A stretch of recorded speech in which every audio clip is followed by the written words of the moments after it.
Hello my fellow bookworms, witches, nerds and weirdos, I'm Els and welcome back to another video. Yes, I'm reclaiming my old intro. If you've seen any of my old videos, that's how I used to introduce it, and it's kind of because I'm doing a similar video to one that I did this time last year. Also, I have proper pink hair this time. Mind you, I don't think I posted when I first dyed it, but it's permanent now. It's gonna be pink, it's not gonna wash out in a week. Anyways, that's irrelevant.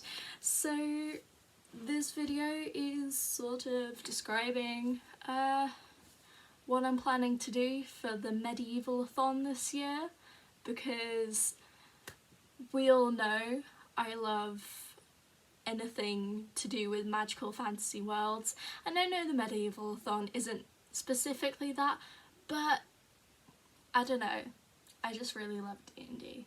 Mind you, by the way, I first did my first ever like small half campaign last night as a DM, and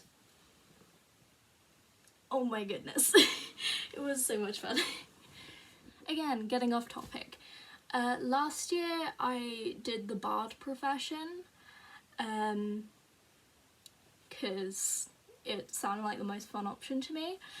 But this time I'm going to do two different professions, but with a twist. And it's going to be a fantasy twist.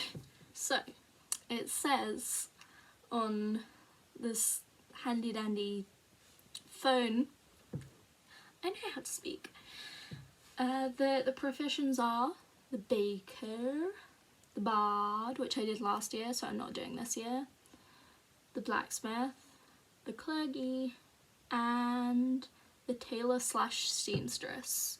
So what I'm going to do is a twist on the baker and the clergy. So it's going to be a fantasy twist. So for the baker, it's going to be like magical treats and magical ingredients and plants and certain things. And I'm going to take ideas from a bunch of different stories, like from my childhood, such as Alice in Wonderland, Enid Blyton books, all that fun stuff, and some other nice ideas along the way.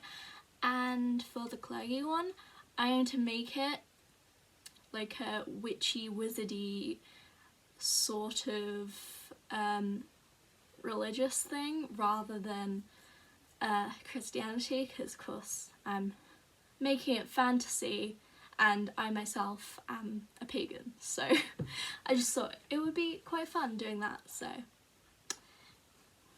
also this video is going to be in two parts because all the books that I will be reading in May are at university because I will be back at uni by then. So this video is just like my adaptions of the prompts, and the next video will be what I'm actually planning on reading.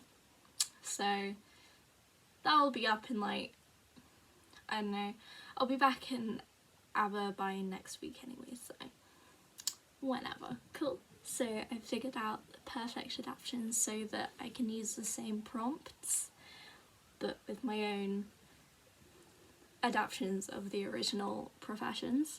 So here are the alternatives for the baker profession that I've created with the prompts. So you start off as an apothecary apprentice when you read a book that someone chose for you. Then you level up to a spell formulator and you read a debut novel. Then you become a potions inventor and read a book with brown on the cover. Then you become an experimental botanist and you read a book from a genre you don't usually read. And then at the top you become a royal herbalist and you read a book from an author that you admire. Now on to my adaptations for the clergy profession. You start off as an initiate, in which you read an underrated book. Then you become an occult researcher, which you read a book about books. Then you level up and start deity worship, in which you read a book with a person on the cover, and then you level up and start shadow work, which is a book with the chosen one trope in it, and then at the top you work your way up to become a high priest or high priestess of your coven, and you get to read whatever you'd like. So that's the video. I know it's quite short and I'm sorry about that. I just don't have the books with me that I have at uni, so I will figure out my TBR and make a video once I'm back. And yeah, thank you for watching. Hope you have a nice day. Bye.